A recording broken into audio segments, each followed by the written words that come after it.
Αγαπητοί μου αδελφοί, χαίρετε.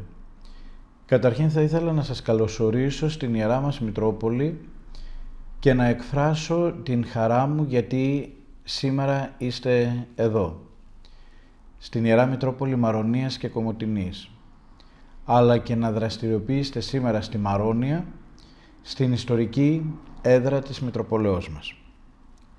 Γνωρίζοντας την πολυετή αξιέπαινη προσπάθειά σας, έχοντας διεθνή συμμετοχή με στόχο την κοινωνική συνέργεια όλων των πολιτών ανεξαρτήτως της οποιασδήποτε κοινωνικής ταυτότητας και προβάλλοντας τα ίσα δικαιώματα και τις ίσες ευκαιρίες για όλους, χαιρετίζω το 12ο Φεστιβάλ Ενταξιακής Κουλτούρας «Κοφοί και ακούοντες εν δράση».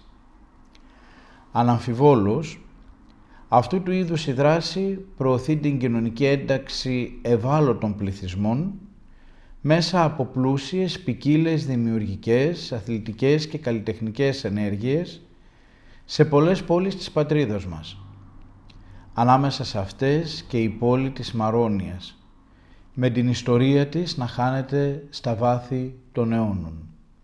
Θα την γνωρίσετε, θα την αγαπήσετε και εκείνη σας δέχεται και σας αγαπά. Συνάμα, κάθε φορά που πραγματώνεται το Φεστιβάλ Ενταξιακής Κουλτούρας είναι μια ευκαιρία ανάδειξης και προβολής του τοπικού, θρησκευτικού και ιστορικού πλούτου. Η Μαρόνια με τις δύο παλιές της εκκλησίες, με το παρεκκλήσι του Αγίου Χαραλάμπους στην θάλασσα, αλλά και με πάρα πολλά επίσης παρεκκλήσια κατάσπαρτα μέσα στον τόπο μας, δίνουν αυτήν τη δυνατότητα για να γνωρίσετε την θρησκευτικότητα των ανθρώπων, αλλά και την ιστορία της που, όπως είπα, χάνεται μέσα στα βάθη των αιώνων.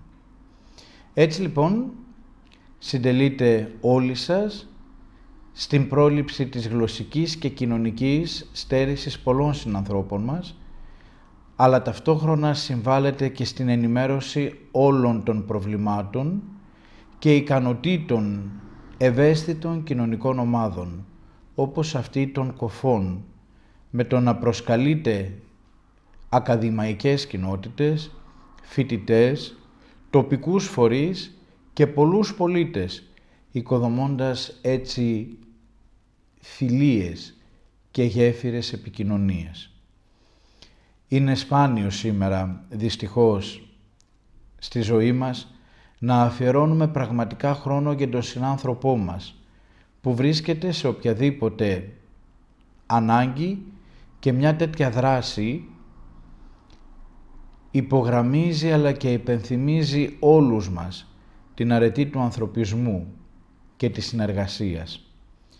Είναι δική μας ευθύνη, σαν άτομα και σαν κοινωνία, να κοιτάξουμε και λίγο έξω από τον εαυτό μας, λίγο έξω από το σπίτι μας και να γίνουμε όλοι μια κοινωνία αγάπης. Οφείλω, τελειώνοντας, να εκφράσω τα θερμά μου συγχαρητήρια και να ευχηθώ κάθε επιτυχία σε όλους τους διοργανωτές του 12ου Φεστιβάλ Ενταξιακής Κουλτούρας «Κοφοί και ακούοντες εν δράση», καθώς έτσι διακρίνονται οι ευαισθησίες τους και η ενσυναίσθησή τους για τους συνανθρώπους μας, η οποία στηρίζεται και πάνω στον Λόγο του Θεού.